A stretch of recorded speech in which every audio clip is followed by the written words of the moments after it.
It's 2 weeks later. Like I said, Borp. Again, I'm glad you're going with the bit here. You're putting it on your calendar. I need to wear this Hawaiian shirt 2 weeks later to make sure, and Steve as well, all in black. All I own are black shirts. Like, I don't know what you want from me. So all I own are Hawaiian shirts now. okay, cool. Have you ever been to Hawaii? No, that's halfway around the world. You crazy? Okay. Have you ever been to a beach with palm trees? No. Okay. Well, I'm just trying to think of something else to talk about other than this fucking movie. Understood. Trancers 5, folks. We're back on Full Moon Fridays here in Outpost Unknown. Episode 29 at Full Moon Fridays. So, I mean, there's a whole bunch of crap that you could watch us discuss full moon-wise if you head back into the, what do they call those on YouTube? Not the library. Playlists. Yeah. Go check out the playlist and check out the crap subspecies Puppet Master and now Trancers 5, Part 5. We're here. We're here for the thrilling conclusion of Part 4. How are you feeling going into this one, Steve? Dead inside. Like, what am I doing with my life? You and Borp actually said you were excited going into Part 4. We were. Yep. And Part 4 killed that excitement. Like, it was exactly what we didn't want it to be. No excitement whatsoever going into Part 5. I just want this to end. Now, Borp, you got angry watching Part 4. Yep. What were your feelings? Did you watch these back to back? Did you go 4 and 5? Oh, okay, so how are you feeling going into Part 5? Oh, all-time low going into this. All-time low. But this one, it did help because I took a break in the middle of this movie, and I'm like, I'm just gonna take a little break. But then my ADHD kicked in, and that fucking break turned into 6 hours later. Steve is surrounded by people who have ADHD, and it just drives him fucking crazy. You, me, Rachel, Alyssa, we all have ADHD, and I would. Do I need to start keeping lists again of shit people talk about rather than the movie? I feel sorry for Steve. Steve watches these. He's like, I'm committing this shit to memory because I got to do it for the fan out there that watches Full Moon Fridays, and we are just all over the place and we can't focus. And palm trees. Yeah, I was watching. I was house sitting for my brother, taking care of his cats, and so I was like, I should take a little break, give the cats some food, and then 6 hours later, I finished Trancers 5. So, well, all right, Steve, take it away, man. Walk us through Trancers 5. So the ending of Trancers 4 is like a freeze frame of everyone looking over the side of a cliff because they think Caliban's coming back. Like, that's not paid off in any way, shape, or form. Like, the movie just moves on. We do get like because the end of 4 is like, oh shit, there's something over the cliff that's going to like kill them. Like Part 5 is going to immediately pick up where Part 4 ends. No, like it's just like time has passed.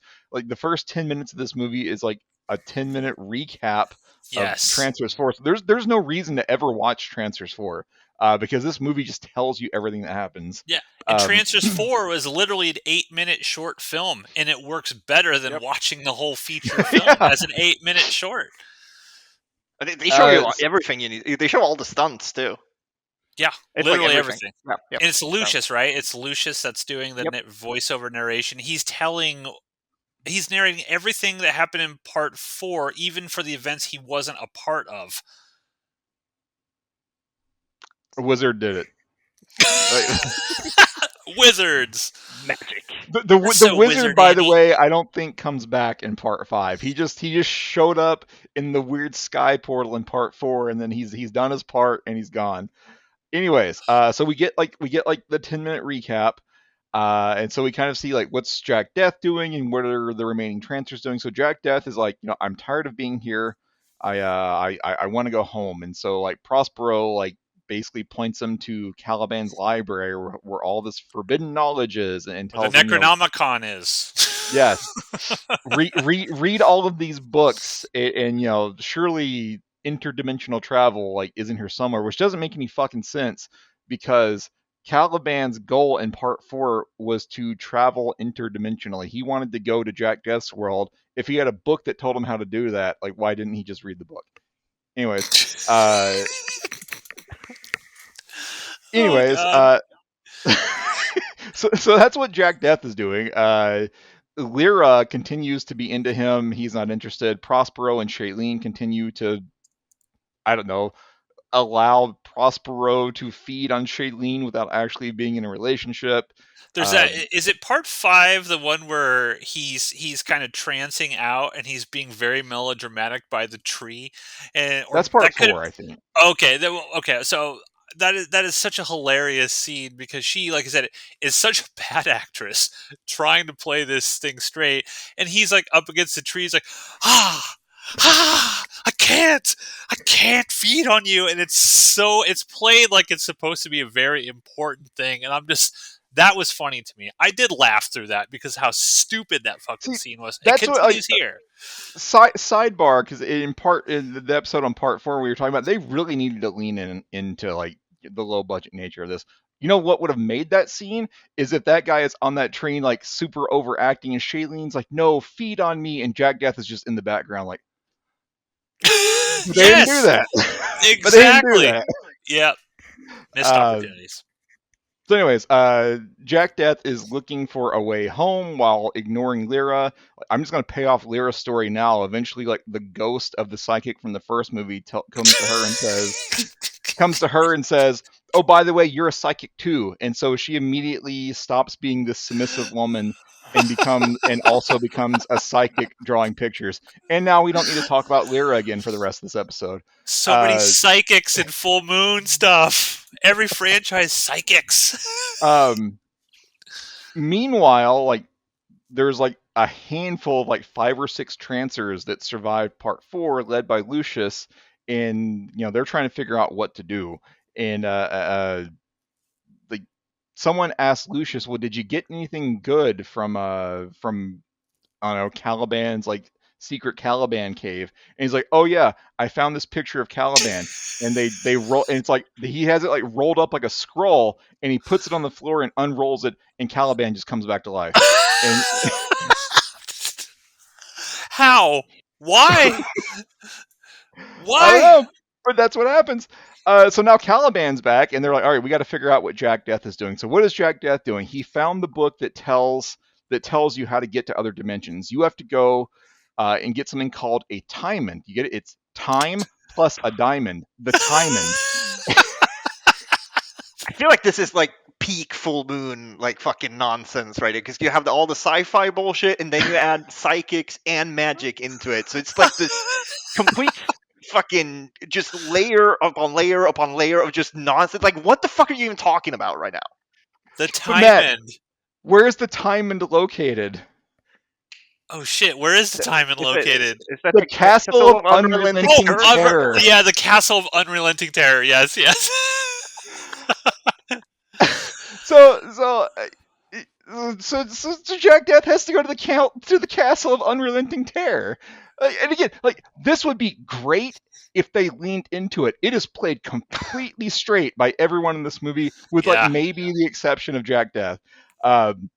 And so this message gets relayed back to Caliban, and Caliban is like, well, this is a win-win. Either Jack Death goes, because no one has ever come back from the Castle of Unrelenting Terror, and so Caliban's like, well, either Jack Death goes to the castle and gets himself killed, in which case we'll just take over the world again, or Jack Death goes to the castle, succeeds, then we'll kill him and take the timend, and then I have won. I've got the crystal that lets me do what I want to do. It's a solid logical thing there from Caliban. Let Jack Death do all the shit. That's fine. Yeah, and so Jack Death like leaves the group of tunnel rats and is traveling with a hooded man. The hooded man is going to be like Jack Death's guide, and Matt's going to. That's quite the pair of pants, Matt. Wow, let's just admire that. Yeah, that's incredible. I want to transport my shirt. Yes, that's what we need. Matt's pants with Borp's shirt would be incredible. It's fine. We don't care what Matt's doing. Yep. So. Sorry, I noticed that Trancers 4 was over, and so I'm trying to get Trancers 5 out there. Why? What did you think I was doing? Just walking away from you? We're just admiring your pants. Oh yeah, these are pajama pants, and they are the Garbage Pail Kids. So I don't know if you can really see Oh. that, but it's all the different cards from the Garbage Pail Kids. We want to see you wear those pants with Borp's shirt. That would be Yep. quite the look. Oh, okay. Anyways, I would do that. so Jack Death is like going out into the forest. I'm assuming this is the forest that Matt talked about in the previous book. And he's got a hooded man that's going to be his guide. And Jack Death is immediately like, "Yeah, you're Pressborough. Like, I know that." And Pressborough is like, "Good." So Pressborough, I guess, what felt like he needed to get away from the humans. Like his desire to feed was getting too strong, and he needed to escape. Like there's like a I don't know, Jack Death and Pressborough kind of like start bonding because Jack Death doesn't trust him because he's a trancer, but eventually like Prospero like lays out his entire life story, and Jack Death is like, fine, I'm gonna go to sleep. I'm gonna trust you to not, drain my life energy. So like they're on the same side now. So they make it to the castle of Unrelenting Terror. And what's going on in this castle? Like the castle, like Scooby Doo Cer- application. Certainly not unrelenting terror, at least yeah, initially. it's like I don't even know how to describe this. Like if you Lots of read, bikini-clad women but it's dancing like around. it's the point of it. Like if you're familiar with DC Comics, like the Black Mercy, which like controls your mind and like it makes you think you're getting whatever you want to be happy, but it's actually like killing you. It's like That's kind of what. Odysseus in the Odyssey, in Homer's The Odyssey. What's the island? I'm blanking. Is it not Circe, right? He goes to that island, remember, and everything is like, oh, great, and then it turns out like they're turning him into pigs or something. I don't know. It's something like that. It's an Anyways, ancient Greek sort of reference. the castle like presents you with your greatest desire and then tries to trap you there forever. Well, of course, Jack Death and Prospero, they get there and there's just like beautiful women in bikinis everywhere and they're both into it. But Jack Death like starts to realize like something is wrong. First and foremost, uh, Prospero has a reflection in a mirror. We didn't talk about this in part 4, but they do follow like vampire-esque tropes. Like sunlight doesn't bother them, but they don't cast a reflection. But Prospero has a reflection, and I guess that's because Prospero doesn't want to be a trancer, and so Yeah. he's human in this imaginary world. But Jack Death Sunlight doesn't bother them because they couldn't afford to shoot at night. And so they had to be able to put these people out. They're vampires, but they can walk around in the daylight because we don't have the funds to shoot at night. Yes. Lights are expensive. Well, Jack Death escapes this, I don't know, illusion, and then they get attacked by some group, and Jack Death just yell. I mean, who? There's a moment, and I'm blanking on what it is that is attacking them, but something is attacking them, and Jack Death just yells at them to stop, and they stop, and they move on to the next scene. I God damn this movie. Jack Death yells at a bad guy, and that is sufficient in the castle of Unrelenting Terror to stop the attack. I may have the explanation for why so much shit in this does not make sense. So this is continuing. If you listen to our last episode, I mentioned that Peter David, the writer, was talking about part 4, and I ended with his quote that was nothing compared to the second film. So I'm going to finish out this quote here. So from Peter David, the writer, that was nothing compared to the second film where they cut entire sequences because there was no budget. One I remember offhand was that Jack and his companion leap out the window of a castle, plummet, land in a rushing river, and fight to survive as they are sent hurtling down the river. This and all of my major set pieces for Trancers 5 got cut completely, which is probably why the film runs, 65 minutes? I hate having my name on these scripts because it doesn't remotely resemble what I wrote. I would imagine this whole Jack Death yelling, that was a set piece. It got completely cut, and that was the reason. We have no money to do whatever we were going to do with these monsters in this castle of unrelenting terror. So we'll just have Emil stop, and they'll honor his request. Yeah, I don't know. The castle of unrelenting terror continues to throw things at Jack and Prospero, and like just nothing works. Like they just quickly and easily find the Timond, at which point Caliban shows up and like knocks them out and grabs the Timond for himself. And I don't know what's going on here. there's like a mural on the wall, like a painting of like people, and like Caliban stands in front of it with a timon, and like a portal opens and shoots Caliban with lightning. And so now I guess Caliban is supposed to be super powerful. I What don't you guess get about that? because he's not. I mean, He's it's not at all. obvious. I don't know. Caliban takes the Timon, a portal opens, shoots Caliban with lightning, and then now Caliban is going to take the remaining Trancers and go back and retake the castle that he had in the first movie. So now Jack Death and Prospero have to return. Uh, they do. That everybody fights the Trancers until it's just there's no one left but Caliban and Jack Death and Prospero.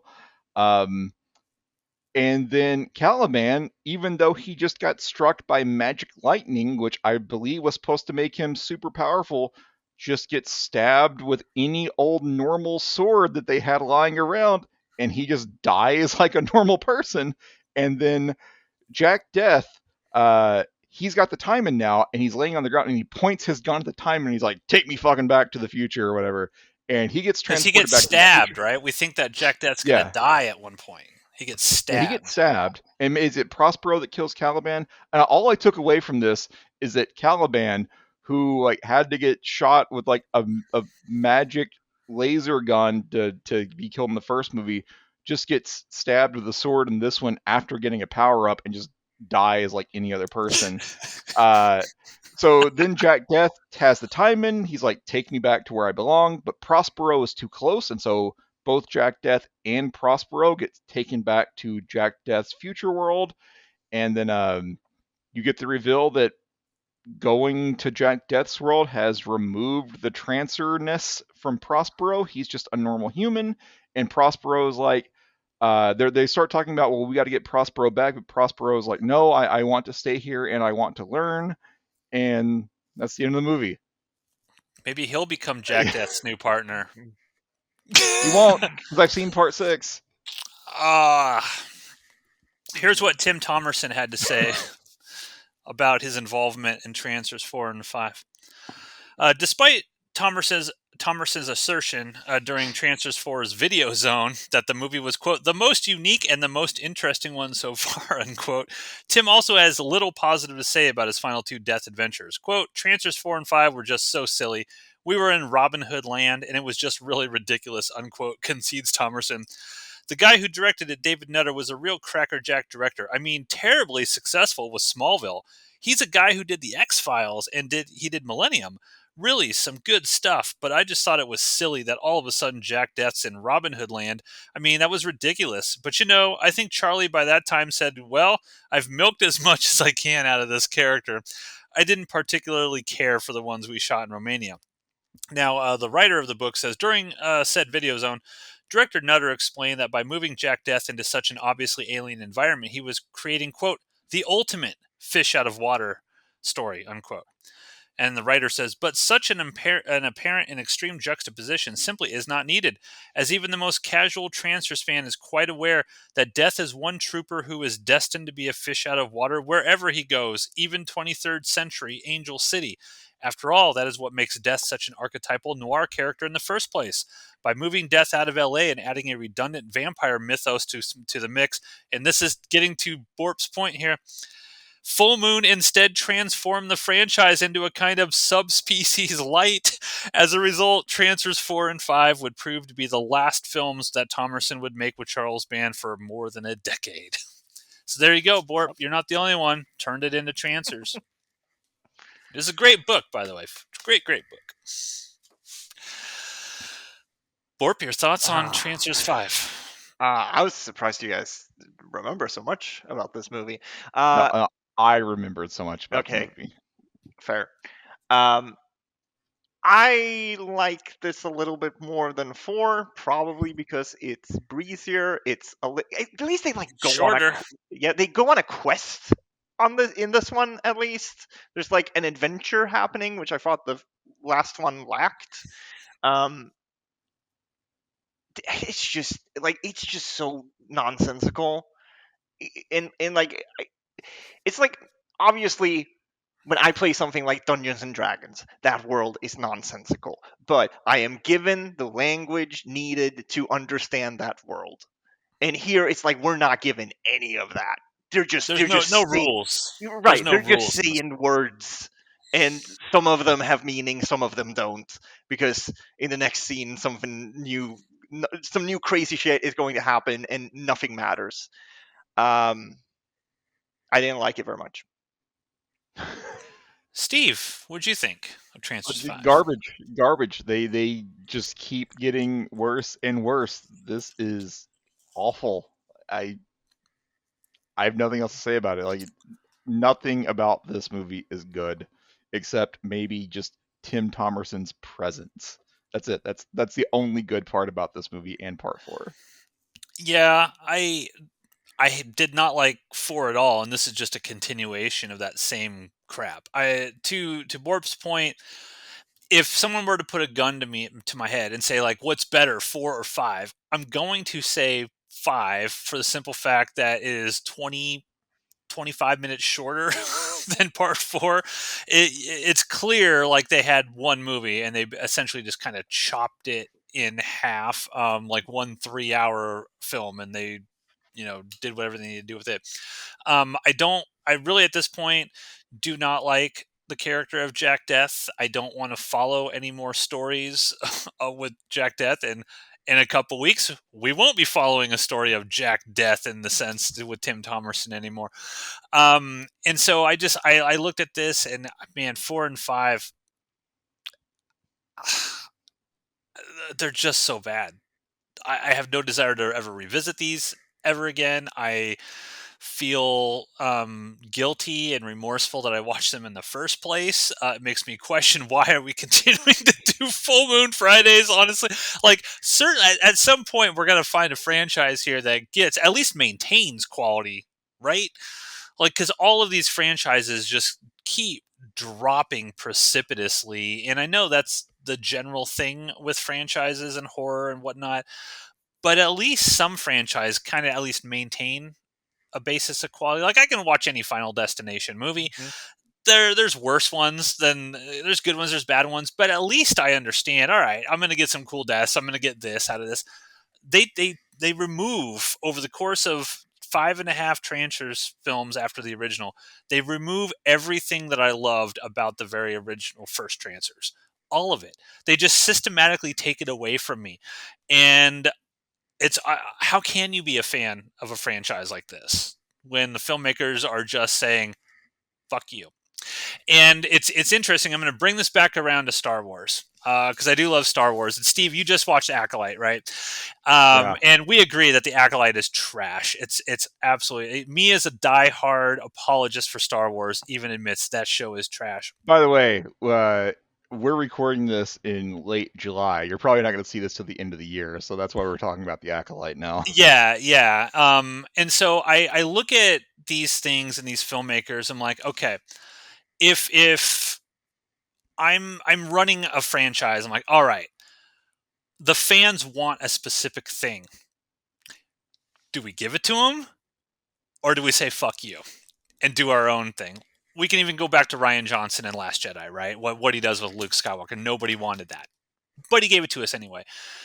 Why do all of these people make the choice to intentionally sabotage the thing that could continually make them money? Charles Band is in the business of making money. He wants to make money. Why make a choice like this to not only fuck over a franchise, but just make people so pissed off that they don't give you money in the future? Give the people what they want with these franchises. Look at Deadpool and Wolverine just came out. I just saw the thing this morning. It's making over $200 million. It's got like a 98% audience rating. Why? Because I'm sure that movie gave people exactly what they wanted to make them happy when they went to the movies. Does it have to be a great movie? No. But I guarantee you're probably going to see Wolverine fighting the Hulk, right? And that's going to make every comic book fan go, fuck yeah. That's what you want, right? The finale of season 2 of Mandalorian. Who shows up? Luke Skywalker, wrecking shit. That's what everybody wants to see. And everyone left that happy. Why? Borp, I'm going to ask you, as a creative person, why would you choose intentionally to not give people that feeling of what they want? I mean, it's. I feel like with full moon stuff, I feel like we're constantly seeing these examples where a lot of the people who are day to day on the ground making these movies actually have cool and interesting ideas, and they're most of the time trying their best with the resources they have at hand. Then you have the head of the company, Charles Band, in this case, saying, well, I don't really know how much I care about this product. I care about the money. So it's like, if you have the scale, it's like, okay, how much profit can we make and how much effort do I have to put in? And it's always the exact minimum amount of effort. Yeah, I get that, but my point is, okay, thinking about that, and I'm trying to create a conversation here because there's nothing to talk about with Yeah, part yeah, 5. So I'm trying yeah, to totally. create a conversation. I'm already got you reading other shit on the internet. Yeah, like if I'm Charles Band, I'm like, all right, I want to make some money.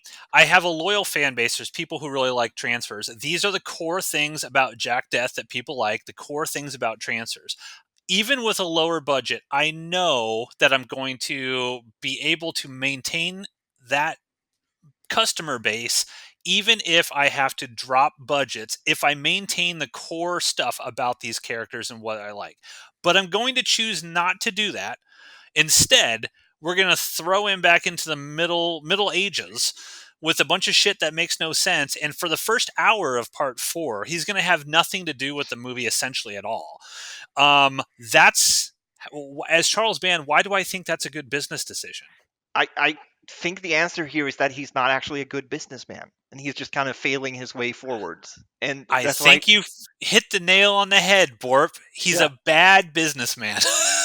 right. Because like he, I mean, obviously he is a creative. Like he's directed movies, he directed the Yeah. first Trancers. We like that. Like he is a creative person, but like as time went on, he is more and more of a businessman, and I do not like his business decisions do not make sense. That's why he has to sell these properties. That's why all these budgets are constantly going down. Just everything feels like it's always on the brink of falling apart. He's crowdfunding movies. He's like, what was that Puppet Master movie where like he was like lying to his like Kickstarter or like Indiegogo investors because he's like Torch is coming back, and then Torch didn't come back in that movie. Oh, And it's like that everything was is one of the Axis Rising right. trilogy, I think. Yeah. Right, and it's like everything is always constantly feeling like it's on the verge of falling apart, and that's Like not he's good. holding a bunch of plates and like Yeah, balancing them and whatnot. Okay, yeah, yeah, Steve, and your thoughts? Why would these decisions be made to make Trancers 4 and 5? Stupid. He's stupid. I mean, I don't know what you want from me. No, I think it's like these movies are so cheap to make. It, it it has to be easy to turn a profit on them. Like, 'cause maybe not now, but when you were able to just sell these to Blockbuster Videos and Hollywood Videos and whatever the other like movie video places are across the world, like I mean, what was the budget? This movie couldn't have cost more than like I don't know, maybe 100 grand. Like, how many VHSs would you have had to have sold in the 1990s to recoup that money and turn a profit? Like, I feel Yeah, like doing it this way is so cheap that they probably made money even though they are god awful terrible. I don't see a budget for 4 and 5 in here, but I do go back. The original Trancers cost $400,000. The book says There's no way Trans- this costs more than that. Trancers 3 was given a $2 million budget. Trancers 3.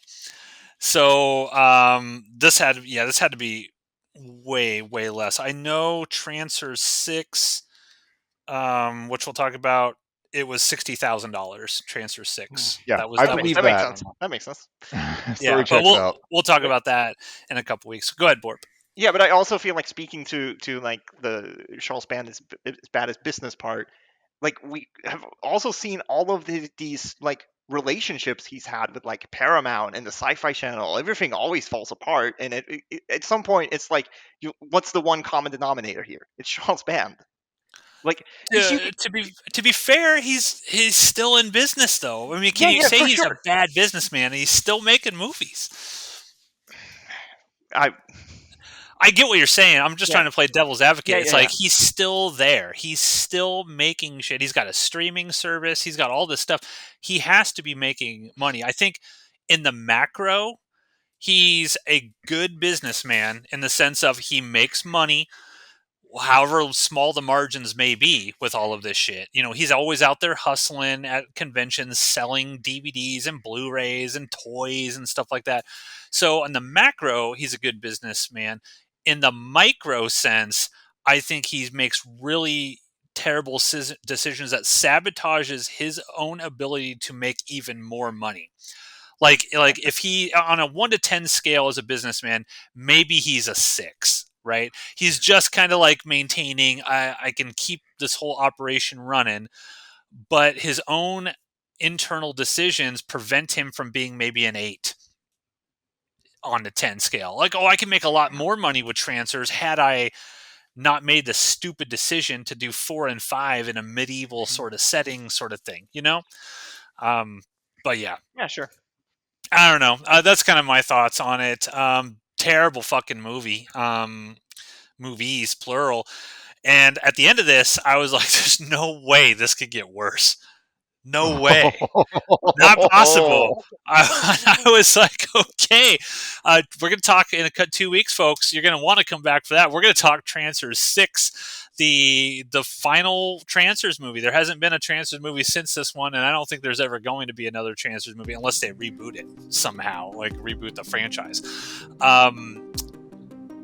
Trancers 6 in 2 weeks, folks. Steve, you looking forward to that one? I mean, you're going to have to recap this glorious thing. What are we doing with our lives? This book had Trancers 4 and 5 is its own section. Trancers 6 is its own section, and it's titled Death Takes a Holiday. That's how it's labeled in the actual full moon history here. So thank you, everybody. We'll see you in a couple weeks. Trancers 6. Bye.